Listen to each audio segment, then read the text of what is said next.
पूर्व राष्ट्रपति दिवंगत प्रणब मुखर्जी ने अपनी पुस्तक में लिखा है कि कांग्रेस का अपने करिश्माई नेतृत्व के खत्म होने की पहचान नहीं कर पाना 2014 के लोकसभा में उसकी हार के कारणों में से एक रहा होगा। मुखर्जी ने अपने संस्मरण द प्रेसिडेंशियल ईयर 2012 टू 2017 में यह भी कहा कि नरेंद्र मोदी सरकार अपने पहले कार्यकाल में संसद को सुचारू रूप से चलाने में विफल रही और इसकी वजह उसका अहंकार और अकुशलता है। प्रणब मुखर्जी का मानना था कि पीएम मोदी को असहमति की आवाज़ सुननी चाहिए और विपक्ष को समझाने तथा देश को अवगत कराने के लिए एक मंच के रूप में उपयोग करते हुए संसद में अक्सर बोलना चाहिए।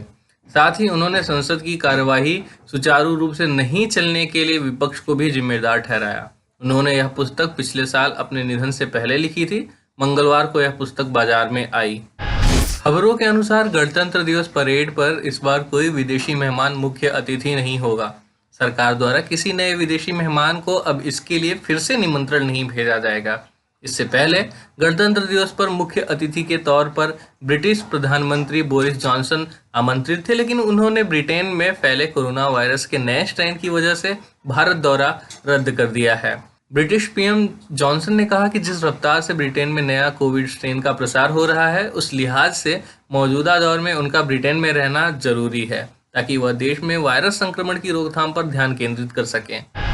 भारतीय जनता पार्टी की पंजाब इकाई के नेताओं ने मंगलवार को प्रधानमंत्री नरेंद्र मोदी से मुलाकात की। मुलाकात के बाद नेताओं ने कहा कि किसान यूनियन के नेताओं से अधिक प्रधानमंत्री किसानों को लेकर चिंतित है। साथ ही उन लोगों ने दावा किया कि 3 नए कृषि कानूनों को लेकर जारी किसानों के आंदोलन से संबंधित गतिविधियों से प्रधानमंत्री नरेंद्र मोदी पूरी तरह वाकिफ हैं और जल्द ही इस मसले का हल निकाल लिया जाएगा। तृणमूल कांग्रेस ने लोकसभा अध्यक्ष ओम बिरला से दिसंबर में भाजपा में शामिल हो गए उसके सांसद सुनील कुमार मंडल को अयोग्य ठहराने की अपील की है। बिरला को भेजे पत्र में लोकसभा में तृणमूल कांग्रेस के नेता सुदीप बंदोपाध्याय ने कहा कि मंडल के खिलाफ दल बदल कानून के तहत कदम उठाया जाना चाहिए, जिन्होंने अपनी मर्जी से पार्टी की सदस्यता छोड़ दी और 19 दिसंबर को केंद्रीय गृह मंत्री अमित शाह की उपस्थिति में भाजपा में शामिल हो गए। पिछले 24 घंटों में देश में 18,088 नए कोविड केस दर्ज किए गए हैं। देश में अब तक कोरोना के कुल 1,03,74,932 मामले दर्ज किए जा चुके हैं। पिछले 24 घंटों में 264 लोगों की मौत हुई है। देश में अब तक कुल 1,50,114 लोगों की कोविड-19 से जान जा चुकी है। जब हमने HW न्यूज नेटवर्क की नींव डाली थी, तब हमने ये ठाना था कि न्यूज और इंफॉर्मेशन ये लोगों तक फ्री पहुंचनी चाहिए, मुफ्त पहुंचनी चाहिए, और हम आज भी ये वचन पर कायम है। पर जैसे आपको मालूम है, न्यूज चैनल चलाने के लिए पैसों की जरूरत है, तो हमको सबको न्यूज फ्री पहुंचाने के लिए कुछ मेंबर्स और कुछ सपोर्टर्स की जरूरत है। जी हां, मेरी आप सबसे गुजारिश कि आप सब HW न्यूज हिंदी की मेंबरशिप को ग्रहण करें। ये सदस्यता स्वैच्छिक है, यानी कि आप अपनी मर्जी के मुताबिक इसे ग्रहण कर सकते हैं, क्योंकि अगर आप इसे ग्रहण नहीं भी करते तब भी आपको HW न्यूज हिंदी के तमाम कार्यक्रम मिलते रहेंगे।